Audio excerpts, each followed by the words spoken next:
बच्चों, कला marts classes के यूट्यूब चैनल में आप सभी का स्वागत है। तो बहुत सारे बच्चों ने मुझसे अपनी ये समस्याएं बताया कि सर साइकोलॉजी पे वीडियो बहुत कम मिलता है, मनोविज्ञान पे।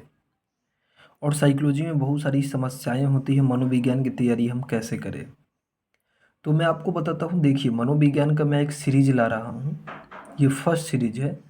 इस तरीक़ा से पूरे मनोविज्ञान में जितने भी अध्याय है सभी चैप्टर का मैं आपको ऑब्जेक्टिव क्वेश्चन कराऊंगा और सब्जेक्टिव क्वेश्चन कराऊंगा। तो पहले हम लोग ऑब्जेक्टिव क्वेश्चन पे बात करेंगे, एक एक करके 10 दिन लगातार ऑब्जेक्टिव क्वेश्चन पे, फिर हम लोग सब्जेक्टिव पे चलेंगे। तो चलिए ठीक है।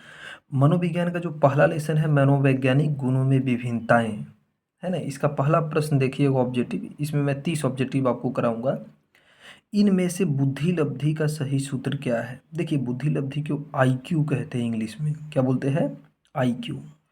और आप लोग इस चीज़ को जानते होंगे कि IQ जो होता है हमारा, बुद्धि लब्धि जो IQ होता है, IQ बराबर क्या होता है, MA/CA गुने 100, MA/CA गुने 100। तो बुद्धि लब्धि का जो फार्मूला, बुद्धि लब्धि को विलियम स्टर्न ने दिया था, मनोवैज्ञानिक ने। और बुद्धि लब्धि का फार्मूला ये C होगा इसका आंसर, कि मानसिक आयु बट्टे वास्तविक आयु गुने 100। तो बुद्धि लब्धि का सही सूत्र क्या हो जाएगा, मानसिक आयु बट्टे वास्तविक आयु गुने 100। इसका आंसर C होगा। देखिए किसने बुद्धि को व्यक्ति की सार्वभौमिक क्षमता के रूप में परिभाषित किया। ये बहुत इंपॉर्टेंट क्वेश्चन है, कई बार पूछा जाता है कि किसने बुद्धि को सार्वभौमिक क्षमता के रूप में परिभाषित किया। तो बुद्धि को सार्वभौमिक क्षमता के रूप में परिभाषित किया था वेक्सलर ने, यानी कि वेस्लर ने बुद्धि को सार्वभौमिक क्षमता के रूप में परिभाषित किया। तीसरा प्रश्न है, रेवेन प्रोग्रेसिव मैट्रिक किस तरह की बुद्धि परीक्षण है। तो रेवेन प्रोग्रेसिव मैट्रिक जो बुद्धि परीक्षण है ये आपको अशाब्दिक बुद्धि परीक्षण है। मैं आपको बता देता हूँ, अशाब्दिक।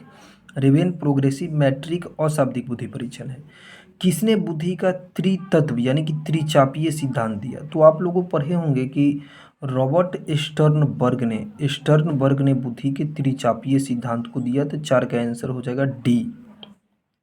अमूर्त चिंतन की योग्यता को बुद्धि किसने माना। तो टर्मन ने माना। ये बड़ा इंपॉर्टेंट क्वेश्चन है कि अमूर्त चिंतन की योग्यता को बुद्धि किसने माना, टर्मन ने। अब देखिए निम्नलिखित में से संस्कृति मुक्त बुद्धि परीक्षण क्या है। तो कैटेल का जो बुद्धि परीक्षण है, ध्यान देना, कैटेल का बुद्धि परीक्षण संस्कृति मुक्त बुद्धि परीक्षण है। निम्न में से कौन शाब्दिक बुद्धि परीक्षण नहीं है।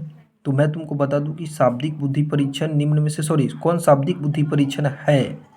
तो स्टैनफोर्ड बिने परीक्षण जो है, जो शाब्दिक बुद्धि परीक्षण है, कौन सा हो जाएगा, स्टैनफोर्ड बिने परीक्षण। ये आपका शाब्दिक बुद्धि परीक्षण है।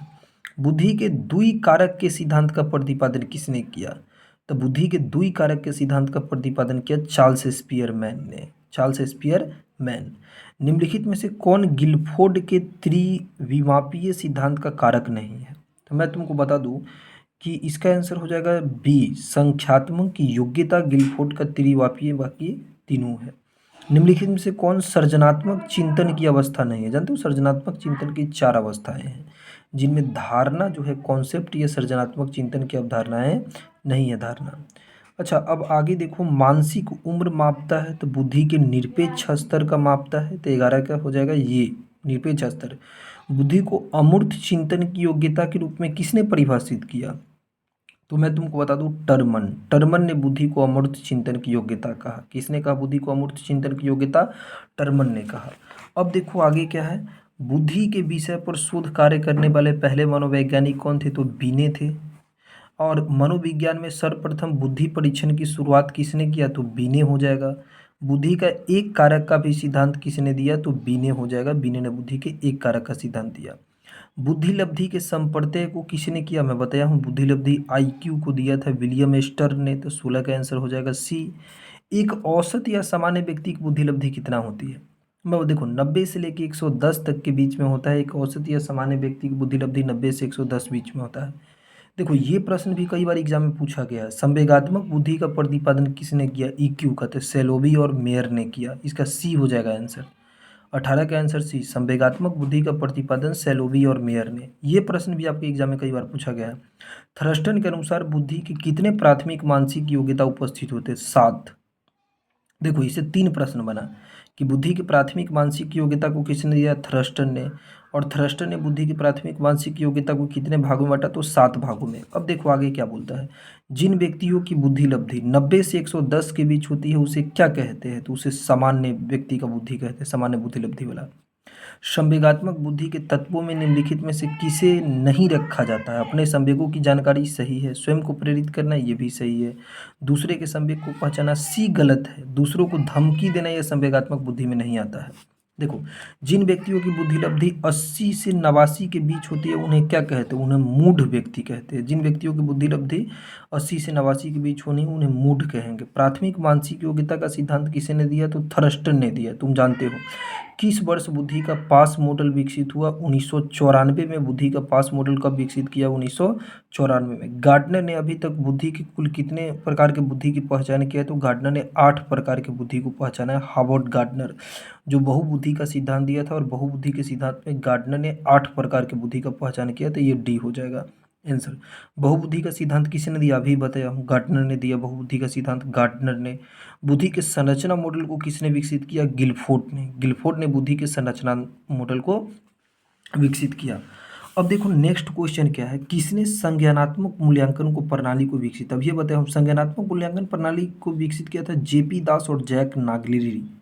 तो 28 का आंसर हो जाएगा सी, संज्ञानात्मक मूल्यांकन प्रणाली को देने वाला मनोवैज्ञानिक था जेपी दास और जैक नागलिरी ने।